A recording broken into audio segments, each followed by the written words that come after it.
Depending on the character's roles, some liberties to keep the plot moving are unrealistic. What I'm focused on is learned behavior, something you see over time.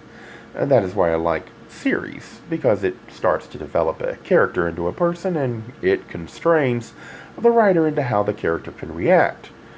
If you violate the spirit of the character, then you soon will find interest in the books will disappear. While the thoughts are inspired by the book, it does not imply the writer intended to inspire the thoughts I have. Marshall Xander. He is rich. Maybe not overly pleasant, and that could have a lot to do with his self esteem. Notice, however, that Marshall's past, especially his parents, had a huge impact on him. He learned money will buy love because that is all the parents taught him. They were absent often. This left him vulnerable to people like Max Harkey, who I would call a narcissist. They are more than glad to take everything and give you just enough to keep you paying. The real damage was by the parents who offer unconditional love. He should have never bought the lies since they only express love with money or gifts, but he only had them to go by. We still want to be accepted, however, and a parent's failure will affect your self-esteem.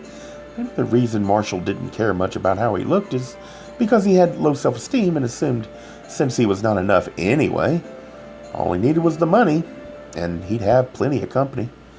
Since love and money are equal to his parents, it would obviously be the same to him. Sad thing is, he was clearly worth a lot as a person. He seemed successful. He wasn't his bad personality. It's only that he bought into the victim complex. Because those he loved didn't love him, he must be unlovable. If you believe you're unlovable, then you will act that way, and those that love you will soon leave, while you will have no end to the people that will behave like Max Harkey and feed you just enough to get what he wants, leaving you frustrated. If you learn from past mistakes and learn to identify what makes you behave as you do, then there is a chance you will at least avoid those that only deepen your self-loathing. There is no guarantee that you will find a healthy relationship. It takes two, and while you can do much, if the other is unwilling to communicate, a relationship will not last and might harm you, since your learned behavior is the assumption that you can control everything.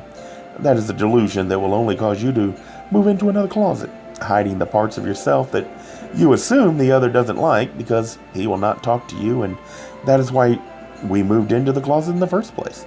Fear of rejection, and the assumption that everything has to do with you so you can fix it, even if he will not tell you. While the thoughts are inspired by the book, it does not imply the writer intended to inspire the thoughts I have.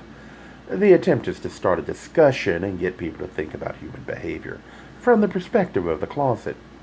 How this might lead to problems that make friends or partners or even business relationships difficult. I can understand why some would dismiss this effort. I find reminders in how the characters behave with memories of my own experiences and then explore that aspect. It's meant to start people to think. It is not meant to imply I am right. If you do not share the ideals with others, then how will you know if you're right? When talking, the focus should be on challenging and exposing your ideals, not in changing other opinions. That would only lead to frustration, since the only person you can change is yourself.